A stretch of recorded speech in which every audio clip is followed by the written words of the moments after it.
Meeting का कार्यक्रम चला, कार्यशाला का कार्यक्रम चल रहा है। इसी क्रम में आज पानीपत और सोनीपत में भी रखा गया है। क्या कहेंगे, किस प्रकार का प्रयास है शिक्षा स्तर को आगे बढ़ाने का? शिक्षा स्तर बढ़ेगा।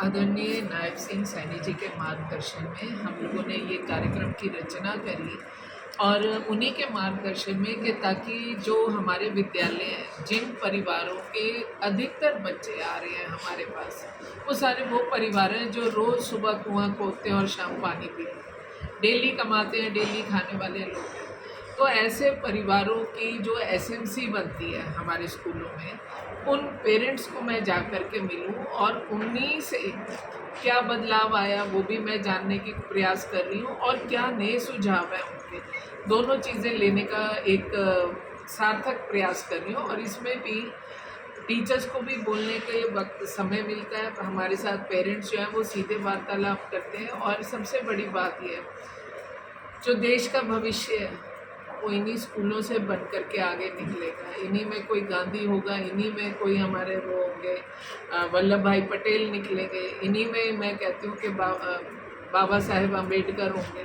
बहुत सारे चरित्र किरदार इन बच्चों के ही माध्यम से आगे बढ़ते हैं। तो इनको संस्कारों के साथ शिक्षा मिले, इनकी सारी ज़रूरतें जो जिसके ऊपर वो सरकार पर डिपेंड करते हैं वो उन तक पहुँच रही हैं या नहीं। कई बार हरियाणा में जय हिंद का एक स्लोगन का जो है उसको शुरुआत स्कूलों पे कर रहे हैं। नमस्ते की बजाय जय हिंद बोला जाए, ये विचार जो है कहाँ से है और ख़ास तौर पर इसका उद्देश्य क्या है? मैं ये समझती हूँ कि देश में जितने प्रधानमंत्री हुए हैं वो सभी पूजनीय और आदरणीय हैं हमारे लिए। देश का मुखिया मुखिया होता है, लेकिन जब से ये बागडोर आदरणीय नरेंद्र भाई मोदी जी के कंधों पर जनता ने डाली है, तो एक चीज़ मैंने महसूस की है कि वो अमृतकाल का शब्द का प्रयोग करते हैं और वो साथ ही साथ 2047 को, यानी कि हमें 100 साल हो जाएंगे आज़ाद हुए हुए, तो 2047 तक उनका एक रचना है कि हम विकसित भारत के रूप में हम आगे बढ़ें।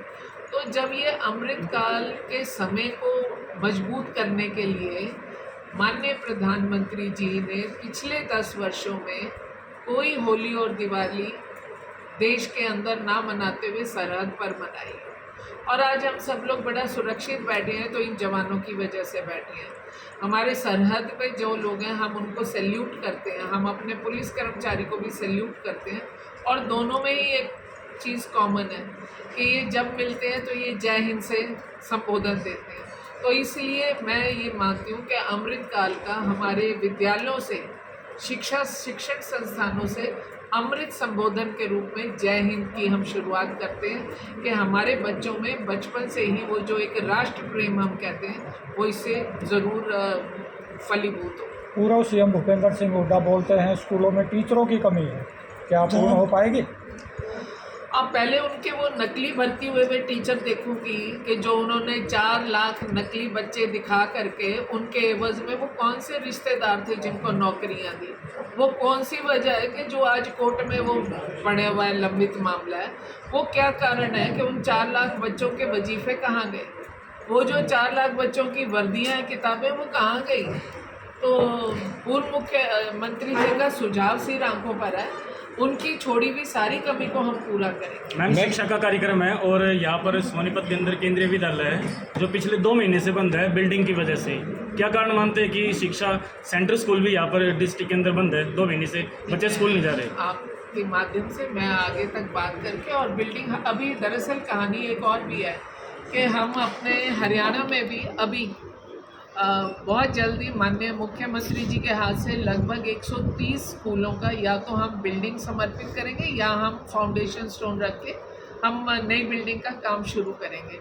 तो ऐसे ही पहले भी कुछ बिल्डिंग्स बनी हैं, हमारा जिम्मेवारी लेने से पहले भी कुछ बिल्डिंग्स बनी हैं, और कुछ बिल्डिंग सेंटर की भी टूटने लायक है। मेरे अपने शहर में फरीदाबाद में मेरी ही विधानसभा में एक बहुत खूबसूरत बिल्डिंग लगभग 8-10 महीने में सेंट्रल स्कूल की बन करके तैयार हुई, और आज उसमें एक अच्छा स्कूल चल रहा है। अब वहाँ पे एक और बन चुका है, तो इसको भी हम जल्दी बात करके पूरा 2 महीने से बच्चे स्कूल ही नहीं जा रहे, ऑनलाइन क्लासेस चल रही है। मैं बात करके इसको संज्ञान में ला के पूरा करा। मैम, मंत्री जी सरकार काम कर रही है, बजट भी आ रहा है, लेकिन कहाँ कमी मान रहे हैं आपकी सरकारी स्कूलों का स्वच्छता ऊपर नहीं आ रहा है, लगातार बच्चे कम हो रहे हैं और प्राइवेट स्कूलों की तरफ सभी माँ बाप जाने का प्रयास करते हैं। यहाँ तक कि जो टीचर हैं वो भी अपने बच्चों पर इतना भरोसा नहीं करते सरकारी स्कूल में पढ़ाएं। इसके सुधार के लिए क्या करें? बच्चों की संख्या बढ़ाने के मकसद को लेकर स्कूल बंद किए जाने वाले प्रयास होते जो हैं। है वो सरकार की तरफ से हो रहे हैं। सरकार कोई भी ऊपर शिक्षा सुधार में बोलूं? हाँ जी जी, भाई। बोलो। आपकी जानकारी के लिए आज सरकारी स्कूल में लगभग 25 लाख से ज़्यादा बच्चे सेवाएं ले रहे हैं और ये बहुत बड़ा इजाफा है। दूसरी बात आपको बताती हूँ, आज सरकारी स्कूलों का स्तर ये है कि आप ही के सरकारी स्कूल के बच्चे नीट की परीक्षा, आईआईटी की परीक्षा पास कर करके आज कॉमन एंट्रेंस एग्ज़ाम में हमारे सरकारी स्कूल के बच्चे चुन करके जा रहे हैं और वो लिस्ट भी हम आपको मुहैया करा देंगे। और इसके साथ साथ हमारी एक शिक्षा सारथी नाम की महीने की पुस्तक छपती है एजुकेशन डिपार्टमेंट की। तो मैंने अपने अधिकारियों से कहा है, हमारे जितने बच्चों ने कॉमन एंट्रेंस एग्ज़ाम क्लियर किए हैं, एक हमारा बच्चा है पंचकुला शायद, और उसका 93 रैंक आया है नीट में। 2 डिजिट में सरकारी स्कूल का बच्चा रैंक लेकर के उत्तीर्ण कर रहा है। तो मैंने इनसे कहा है कि वो सारे बच्चे जो हैं उनकी पिक्चर के साथ, फ़ोटो के साथ उनकी पूरी डिटेल उसमें लिख करके दें और वो हम सबको उपलब्ध कराएंगे।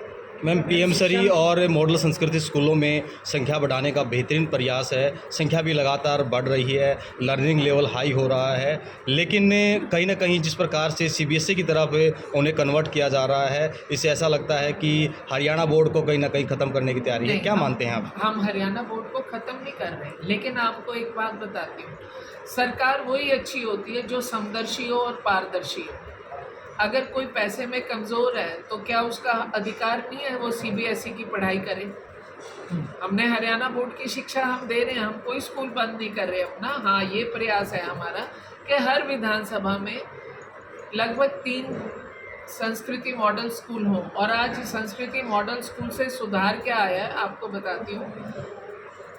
लोगों का दरवाजे तोड़ने का क्रम जारी है, इतनी सिफारिश आती है बच्चों के एडमिशन के लिए और इसके नतीजे भी बहुत बेहतर निकलेंगे। हम दोनों शिक्षा अपने बच्चों को दे रहे हैं, बोर्ड शिक्षा हरियाणा बोर्ड की भी और सीबीएसई की भी। लेकिन मैम, हरियाणा बोर्ड में जिस प्रकार से स्तर है देखते हैं स्कूलों में इतना अच्छा नहीं है। ठीक है, वो बात है, सीबीएसई की तरफ आप कन्वर्ट कर रहे हैं, बहुत बेहतरीन प्रयास है, लेकिन कहीं ना कहीं ऐसा लगता है कि भाई जो बच्चे हैं या मिड लेवल के जो बच्चे हैं उनका स्तर डाउन जा रहा है। हरियाणा बोर्ड की अभी आपको एक चीज़ बताती हूँ, हरियाणा बोर्ड को